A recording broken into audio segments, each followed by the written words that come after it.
توجہ میرے عزیزو، اب جو مولا کائنات بد دعا کرتے ہیں، بد دعا جو کرتے ہیں، معصومین کے کلامات میں، معصومین کے الفاظ میں، معصومین کے خطبات میں، معصومین کے خطوط میں، معصومین کی دعاؤں میں بد دعاؤں سے کہیں زیادہ دعائیں ہیں، بد دعاؤں سے کہیں زیادہ دعائیں ہیں، لیکن یہاں پر مولا کائنات بد دعا فرما رہے ہیں۔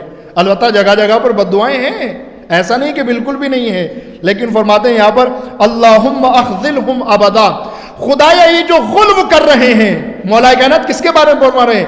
خدایا یہ جو مجھے میرے مقام سے بڑھا کر پیش کر رہے ہیں، یا کسی کو بھی اس کے مقام سے بڑھا کر تیرے مرتبے تک لا رہے ہیں، اخذلہم ابدا، خدایا انہیں ہمیشہ ذلیل کر، ہمیشہ ذلیل کر، ہمیشہ ذلیل کر۔ عزیزان محترم، مولا کائنات تو دعا کر رہے تھے کہ انہیں ذلیل کر، مولا کائنات کی دعا کے خلاف ہم نے ان کو عزت دی، ان کو سراہا، جس کا نتیجہ یہ ہے کہ آج وہ تو فرار ہو گئے، لیکن آج قوم ذلیل ہو رہی ہے، آج ہم کو رسوائی اٹھانی پڑ رہی ہے۔ اللہ نے کہا اخذلہم ابدا، انہیں ہمیشہ ذلیل کر۔ اس کے بعد کا جملہ سنیں گے عزیزان محترم، مولا کائنات کیا فرما رہے ہیں اور آپ کے لیے اور ہمارے لیے پیغام دے رہے ہیں۔ آگے والے جملے میں فرما رہے ہیں وَلَا تَنْصُرْ مِنْهُمْ ابدا، خدایا ان میں سے کسی کی بھی مدد نہ کرنا۔ جب اللہ سے مولا کائنات یہ بد دعا کر رہے ہیں، خدایا ان کو ذلیل کرنا، ان کو رسوا کرنا، ان کو خار کرنا، تو پھر ہم کیوں عزت دے رہے ہیں، ہم کیوں سراہ رہے ہیں، ہم کیوں سروں پر بٹھا رہے ہیں؟ جب اللہ سے مولا کائنات یہ بد دعا کر رہے ہیں خدایا ان کی مدد نہ کرنا، پھر ہم کیوں مدد کر رہے ہیں ان کی؟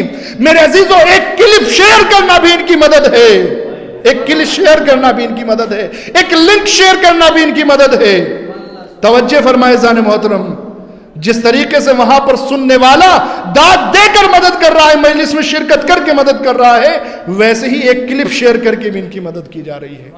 جب مولا کائنات فرما رہے لا تنصرہم احدا، ان میں سے کسی کی بھی مدد نہ کرنا، پھر ہم کیوں مدد کریں، ہم کیوں مدد کریں؟ عزیزان محترم، آج تو بالکل واضح ہو گیا ہے ہمارے سامنے۔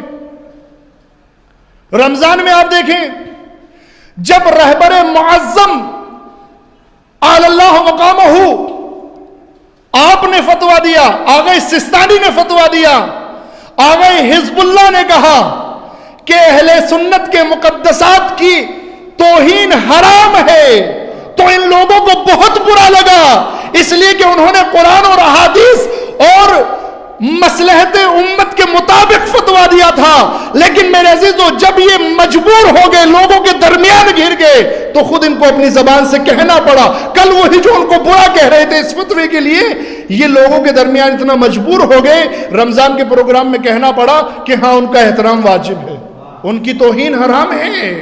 اب تمہارا بے ضمیری کہاں چلی گئی تھی، کہاں چلا گیا تھا تمہارا ضمیر؟ اس وقت تم برائی کر رہے تھے اور یہاں تم خود مجبور ہو گئے ہو اپنی عزت بچانے کے لیے۔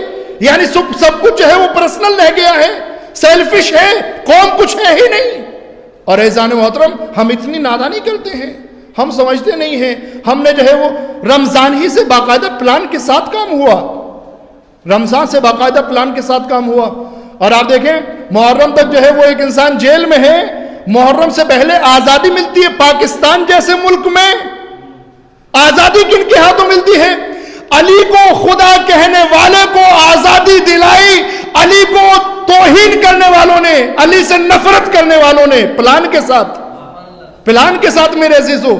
نعوذ باللہ، جو علی علیہ السلام کی توہین کرتے ہیں، انہوں نے کس کو آزادی دلائی؟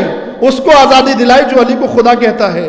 ظاہراً ان کے عقائد تو ملتے نہیں ہیں، لیکن ان کے عقائد کا کوئی معیار نہیں ہے، عقائد سے مطلب نہیں ہے، ان کے مقاصد ملتے ہیں۔ انہیں امت کو بکھیرنا ہے، انہیں امت کے وقار کو ختم کرنا ہے، انہیں امت کو کمزور کرنا ہے۔ لہذا جب ان کے مقاصد ملے، توہین کرنے والے نے نعوذ باللہ علی کو خدا کہنے والے کو آزاد کرایا۔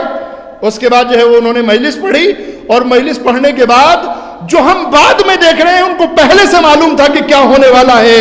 پاسپورٹ تیار تھا، ویزا تیار تھا۔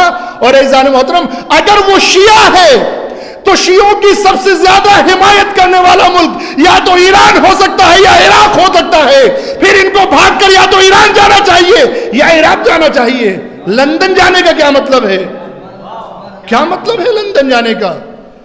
میرے عزیزو ہم نے سمجھا نہیں خمینی صاحب کیا کہا کرتے تھے، آغا خامنی کیا کہتے ہیں؟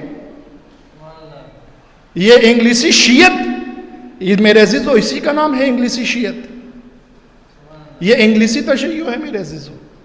اب تو میرے عزیزو سمجھیں، کم سے کم اب تو بیدار ہوں۔ دیکھیں پاکستان میں کیا ہو رہا ہے، پوری امت کو ایک نے رمضان میں ذلیل کروایا، رمضان میں رسوا کروایا، اور دوسرا جو ہے ماہ محرم میں رسوا کروا کر چلا گیا۔